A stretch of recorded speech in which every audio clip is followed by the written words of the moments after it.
Bonjour, comment allez-vous? Comment se passent vos vacances? Alors évidemment je ne peux pas vous entendre puisqu'il s'agit d'une vidéo. Vous pouvez me raconter tout ça dans les commentaires pour le référencement, mais déjà je peux vous parler de comment ça se passe de mon côté. Je suis parti au Pays Basque dans le sud avec une dizaine d'amis. Voilà, c'est un réel plaisir. Enfin bref, tout se passe vraiment merveilleusement bien, mais il y a un seul problème qui reste et c'est...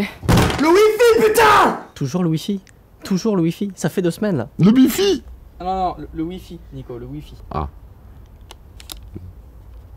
Enfin bref, vous l'aurez compris, on a une connexion absolument terrible dans cette maison et il va falloir qu'on trouve une solution. Du coup, tant qu'à résoudre ce problème dans notre maison, autant que je vous explique comment résoudre le même problème chez vous. Mais alors un petit message pour tous ceux qui connaissent déjà le milieu du réseau ou même qui travaillent dans le monde du réseau. La solution que j'ai adoptée dans cette vidéo pour booster le Wi-Fi avec assez de contrôle sur le réseau, c'est la solution la moins chère que j'ai trouvée. Et d'ailleurs, quand je dis booster le Wi-Fi, en réalité on booste rien du tout. On ne fait que créer une installation qui permet d'avoir accès au Wi-Fi sur une plus grande zone. Évidemment, elle n'est pas optimisée, on n'a pas un contrôle total sur tout le réseau, mais ça se veut à la fois utile et simple et ça conviendra très bien pour 95% des gens qui regarderont cette vidéo. Évidemment, il n'y a absolument rien de révolutionnaire, mais le but de cette vidéo, c'est de rendre accessible cette petite partie de réseau qui est le Wi-Fi. Dans cette vidéo, on va utiliser du TP-Link. Alors, je suis absolument pas sponsorisé, et d'ailleurs, je peux vous le dire, TP-Link, c'est pas dingue, vraiment, on connaît la qualité de TP-Link, mais ça fonctionne très bien et c'est la solution la moins chère que j'ai trouvée.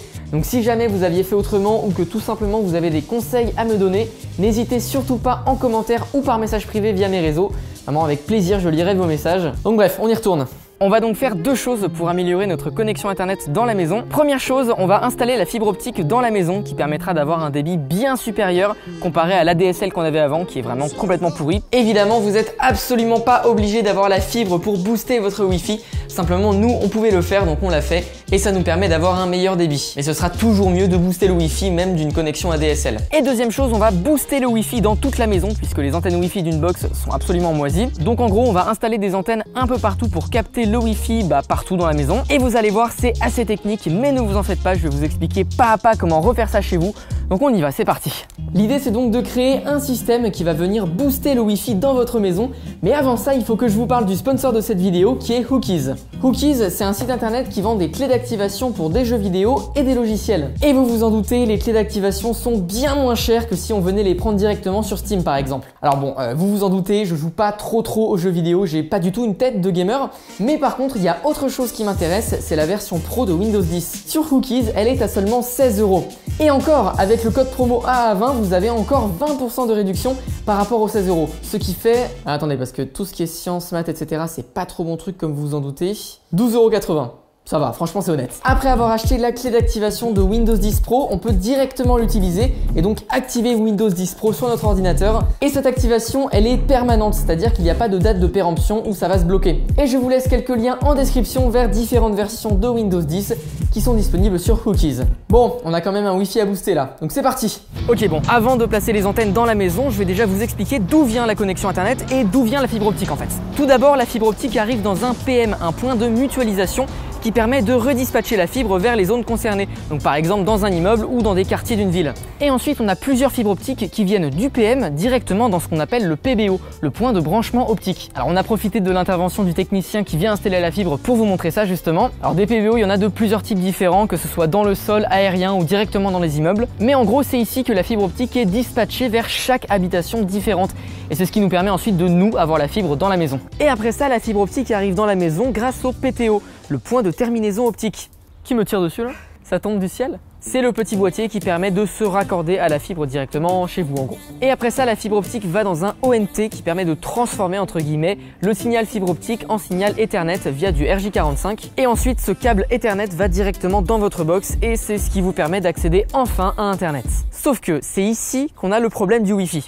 Les box de chez SFR, Bouygues, Orange, ce que vous voulez, sont extrêmement mauvaises quand on parle du Wi-Fi. Il existe des routeurs qui ont quand même un bon Wi-Fi, il y a même des routeurs gamer avec 12 antennes dessus là, et ça peut être d'ailleurs une bonne alternative si vous avez une petite maison. Mais dans notre cas, c'est une grande maison de vacances avec plusieurs étages, et le Wi-Fi d'une box, même des box gamers, ne suffira absolument pas. Tout simplement parce que la box est posée sur une table au rez-de-chaussée, et que du coup le Wi-Fi est bloqué par les murs, les meubles, bref, tout plein d'obstacles. Et le CPL, c'est mort, ça nous intéresse pas. Nous, on veut vraiment du Wi-Fi dans toute la maison et même dans le jardin. Donc on va devoir trouver trouver une autre solution pour étendre la connexion Wi-Fi dans toute la maison. Et pour ça, on va utiliser la solution de TP-Link avec leur système Omada. En gros, on va avoir 2 antennes intérieures et une antenne à l'extérieur. Et voici à quoi ressemblent les antennes intérieures. Donc c'est un bout de plastique, hein.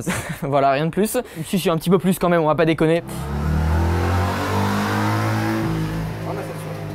Donc le principe de fonctionnement est super simple, on branche l'antenne via un câble à notre box directement et l'antenne va émettre en Wi-Fi le réseau de votre box qui arrive via un câble. Et c'est ce qu'on appelle un point d'accès. Et c'est à ne pas confondre avec un répéteur Wi-Fi qui lui prend un signal Wi-Fi et le réémet. Ici en fait on vient vraiment injecter du signal via un câble et c'est l'antenne qui émet son propre réseau Wi-Fi. Donc comme je le disais, on va avoir 3 antennes, 2 intérieures et une spéciale extérieure qui n'a pas exactement la même tête. En soi elle fonctionne très bien directement toute seule en les branchant simplement à la box et en les configurant. Mais vous me connaissez, pas possible de faire les choses simplement. On va rajouter un contrôleur qui vient se mettre dans le réseau local, donc tout simplement lui aussi on le branche à la box et il va venir piloter de façon intelligente les 3 antennes ensemble, ce qui va permettre de ne pas créer 3 réseaux Wi-Fi séparés, mais un seul réseau Wi-Fi qui est émis par les 3 antennes. Et tenez-vous bien, grâce au contrôleur, les antennes sont capables de savoir si votre téléphone a une bonne réception Wi-Fi et sinon de switcher automatiquement d'antenne pour garantir en permanence le meilleur réseau Wi-Fi possible. Petite particularité qu'on va utiliser avec ces antennes, c'est le PoE, Power over Ethernet. Donc en gros, c'est le même câble qui va apporter la data et la puissance pour alimenter les antennes sans devoir donc tirer un deuxième câble. Pour ça, on va utiliser un switch, donc en gros une grosse boîte de dérivation à câble RJ45 qui va discuter avec les antennes et en fait les antennes vont demander l'alimentation de la part du switch directement. Donc comme ça, on aura uniquement un câble par antenne qui sera tiré. Donc c'est parti, on installe les antennes, on les branche au switch et à la box. Je vous laisserai un schéma de câblage en description bien évidemment. Pareil pour les antennes, évidemment, je vous laisse des liens Amazon en description pour que vous les retrouviez facilement. Alors effectivement, les plus connaisseurs parmi vous auront remarqué qu'il ne s'agit pas des antennes les plus puissantes de la gamme, mais pour une question de budget et de peu d'utilité qu'on va avoir, clairement elles suffisaient largement. Le Wi-Fi ici, il nous sert uniquement pour nos téléphones, pour poster sur Insta, etc. Nos PC, ils sont directement câblés à la box, donc on a le débit fibre sans problème. Et voilà, c'est quelque chose à prendre en compte. Ces antennes ici coûtent une trentaine d'euros. Si vous voulez la version au-dessus qui vous permet d'avoir le meilleur réseau possible, elle coûte 80 € pièce. Voilà, donc assez logique qu'on ait pris celle-là. Bref, c'est parti, on place les antennes. Alors maintenant, c'est le moment de placer les antennes. Donc celle-ci, on va la placer au rez-de-chaussée, juste ici, comme ceci. Alors on a déjà placé une antenne au premier étage, donc juste au-dessus. On a fait courir un câble vraiment, voilà, tout le long de l'escalier pour suivre précisément les courbes. Alors pour l'instant, on a collé le câble, mais il commence à se décoller à droite à gauche. Donc je pense qu'on va mettre des agrafes, ça va beaucoup mieux tenir. Donc bref, on va maintenant installer l'antenne juste ici et on va tendre un câble qui va suivre très précisément le tour de l'escalier, voilà, toutes les courbes, jusqu'à ce que ça aille à la box juste en dessous de la table. Et après ça, on pourra placer l'antenne à l'extérieur. Alors on y va. Les gars, je peux avoir le câble du pistogol s'il vous plaît? Merci.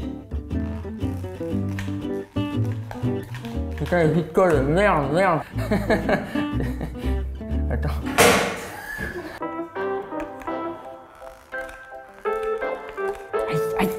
Aïe, c'est chaud. Ah, ok, j'ai compris. Refaites pas ça comme ça chez vous, hein. Si vous le faites bien, hein.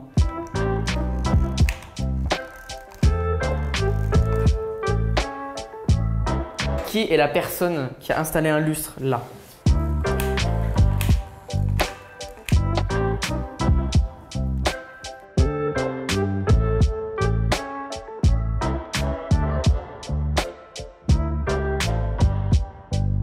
Et maintenant qu'on a placé le câble vraiment tout le long de l'escalier et que ça suit bien la courbe comme il faut, on peut placer l'antenne au plafond. Et pour ça, il y a un système pas trop con qui existe. Petite pièce en plastique qu'on fixe au plafond et on vient ensuite fixer l'antenne sur cette pièce en plastique. Comme ça, on peut la démonter, l'enlever, bref, vous avez compris. Bon bah c'est rentré d'un coup mais ça tient. Et du coup maintenant il reste plus qu'à fixer l'antenne tout simplement. Donc pour ça on la branche. Alors oui, ça je l'ai pas dit, mais avant de placer le câble, il faut bien penser à sertir les connecteurs RJ45 parce qu'une fois qu'on est en haut c'est plus compliqué pour le faire. Donc tout simplement on branche le câble dans l'antenne. Là il suffit d'aligner l'antenne avec les clips en plastique à l'intérieur là, hop, et on peut juste tourner l'antenne et ça y est, l'antenne est enfin installée. Comment ça, mon t-shirt est trop grand? pas du tout. Bref, on va maintenant installer l'antenne à l'extérieur. Donc on a tiré un câble de la box directement dans la cave, hop, ça ressort par ici à l'extérieur. On a mis du mastic, ça passe dans le sol et ça remonte jusqu'en haut ici. Tout en haut, on a déjà serti un connecteur RJ45 pour brancher la borne directement. Et donc là, ce qu'on va faire, c'est que la borne, on va la fixer sur la poutre qu'on voit en haut, donc en rouge. Donc sur la borne, on a une petite platine ici, donc voilà, on peut enlever et remettre la borne. Et c'est cette platine qu'on va visser à la poutre et comme ça, on pourra juste venir clipser notre antenne. Donc on y va, c'est parti. Oh merde! Ah non, pardon, c'est là, pardon. Donc en gros, l'idée c'est que l'antenne aille comme ceci sur la poutre. Alors si quelqu'un arrive à me retrouver la vis qui est tombée, je lui donne 500 000 €. Je rigolais hein, pour les 500 000 €. Donc là du coup tout simplement on vient, hop, on met l'antenne en place, hop, on met les antennes à 90 degrés l'une par rapport à l'autre. Et derrière on a un petit compartiment qu'on ouvre pour brancher le câble RJ45 à l'intérieur. Et donc maintenant ce qui reste à faire c'est paramétrer le contrôleur qui va piloter les antennes. Comme ça les appareils pourront automatiquement choisir la meilleure antenne, donc celle qui aura le plus de débit. Première étape pour paramétrer notre système qui est complètement branché selon le schéma de câblage que je vous laisse en description, et bien c'est d'utiliser l'application Fing qui va vous permettre de connaître l'adresse IP locale du contrôleur de toutes les antennes. Donc on va tout en haut dans rechercher des appareils et ici on a une liste de tous les appareils connectés à la box. Donc tout en haut on a le routeur, donc la box, et le contrôleur qu'on utilise s'appelle OC200 et des chiffres après. Et dans notre cas son adresse IP est ici, donc 192.168.1.2, et cette adresse IP il vous suffit tout simplement de la recopier dans la barre URL, donc par exemple dans Google Chrome. Après ça vous allez arriver sur une page de login qui va vous demander de créer un nom d'utilisateur et un mot de passe. Et ensuite, il va y avoir un guide de démarrage super intuitif qui va vous permettre de créer votre premier réseau Wi-Fi, donc avec le nom, le mot de passe, etc. Et puis, vous allez arriver sur un véritable tableau de bord avec donc vos points d'accès, donc vos antennes, les gens qui y sont connectés, etc., etc. Et ce qui est génial, c'est que les antennes, il n'y a pas besoin de les programmer une par une. Le guide de démarrage vous permet directement d'adopter les antennes et de les mettre dans votre réseau en fait. Donc voilà le tableau de bord. En haut, on a donc notre système avec les 3 antennes et on a actuellement 12 personnes, donc 12 appareils différents qui sont connectés dessus. Ici, les 3 antennes une par une avec la quantité de data qu'on a téléchargé sur chaque antenne. Hop, donc ici, on a le détail de chaque antenne, le nom, le modèle, l'adresse IP aussi de chaque antenne évidemment. Mais surtout maintenant on capte suffisamment bien le Wi-Fi dans toute la maison entière pour avoir accès très facilement à Netflix, à YouTube et à vraiment les sites qu'on veut. On n'a pas du très haut débit, mais comparé à ce qu'on avait avant avec juste la toute petite antenne de la box, ça n'a strictement rien à voir. Alors effectivement c'est une solution qui demande un petit peu de travail, mais une fois que c'est installé, c'est vraiment un truc génial. N'oubliez pas de vous abonner à la chaîne pour ne pas manquer tous les futurs projets et liker la vidéo si elle vous a plu. N'hésitez surtout pas à poser vos questions en commentaire ou par message privé via mes réseaux disponibles en description. Je vous dis à la prochaine pour les trucs de fou. Salut!